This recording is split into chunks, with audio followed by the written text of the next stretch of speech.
নমস্কার বন্ধুরা, আমি সোমা হ্যাপি ফ্যামিলির পক্ষ থেকে আপনাদের সকলকে স্বাগত। আজ আমি আপনাদের সঙ্গে শেয়ার করব চিংড়ি মাছের পকোড়া। এখানে আমি কিছুটা চিংড়ি মাছ নিয়ে নিয়েছি, কুচো চিংড়ি। এগুলোকে এখন কেটে ধুয়ে পরিষ্কার করে নেব।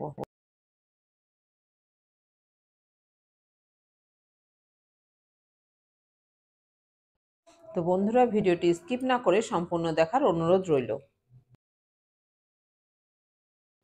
তো এখন বন্ধুরা, এই মাছগুলোকে আমি কেটে ধুয়ে পরিষ্কার করে একটা মিক্সি জারে দিয়ে পেস্ট করে নিয়েছি। এটাকে আমি জল ছাড়াই পেস্ট করে নিয়েছি, এক ফোঁটা জল দেইনি। আর হ্যাঁ বন্ধুরা, ভিডিওটি পছন্দ হলে একটা লাইক দিতে কিন্তু কেউ ভুলবেন না। এই বাটিতে রয়েছে চা চামচে 4 চামচ বেসন, পরিমাণ মতো লবণ ও হলুদ, আর রয়েছে হাফ চামচ করে ধনে জিরে ও লঙ্কার গুঁড়ো। এই শুকনো উপকরণগুলোকে আমি একটা চামচ দিয়ে ভালো করে মিশিয়ে নিলাম।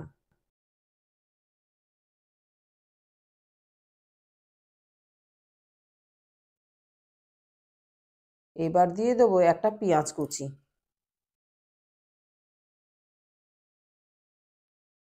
দুটো লঙ্কা কুচি ও একটু ধনেপাতা কুচি।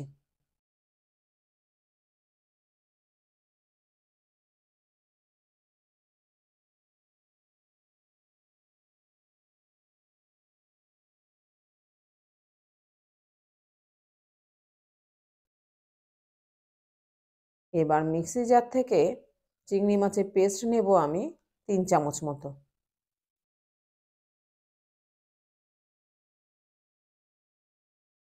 এখন এতটা পেস্ট আমার লাগবে না, এটা আবার সন্ধেবেলা বানিয়ে নেব।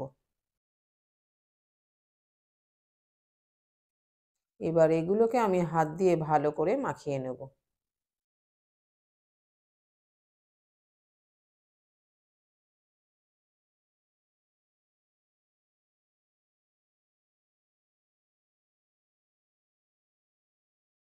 হাত দিয়ে ভালো করে মাখানো হয়ে গেলে এবার অল্প অল্প করে আমি জল দিয়ে মাখিয়ে নেব।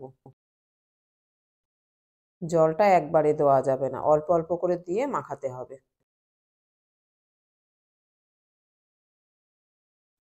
জল দিয়ে মাখানোর পর আমার ব্যাটারটা ঠিক এই রকম হয়েছে।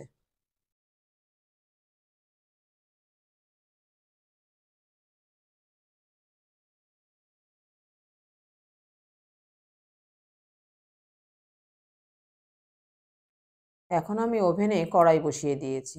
কড়াই গরম হয়ে গেছে, দিয়ে দিলাম পরিমাণ মতো সর্ষের তেল।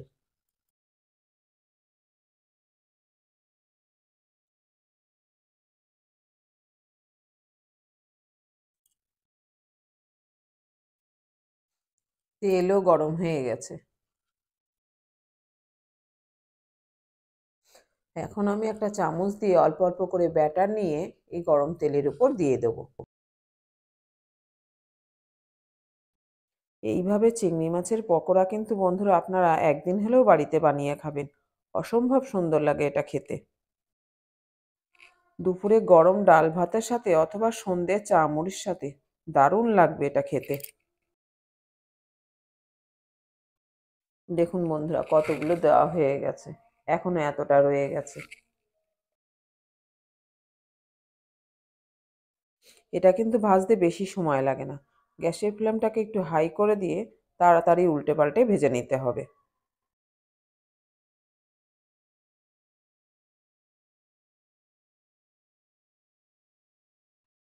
লক্ষ্য রাখতে হবে পুড়ে না যায়।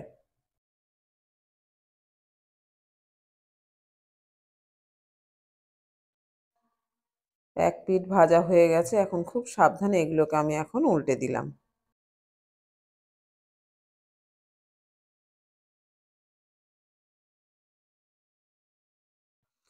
এইভাবে ঘন ঘন উল্টে পাল্টে দিয়ে ভালো করে ভেজে নিতে হবে 2 পিঠ।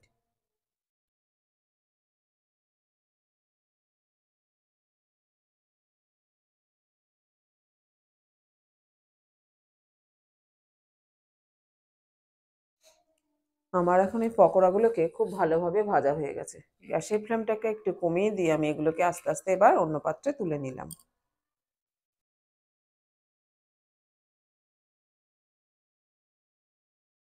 বন্ধুরা, আজকের রেসিপিটা যদি ভালো লেগে থাকে তবে লাইক, শেয়ার ও কমেন্ট করতে ভুলবেন না। আর নতুন বন্ধু হলে চ্যানেলটিকে সাবস্ক্রাইব করে অবশ্যই আমাদের পাশে থাকবেন।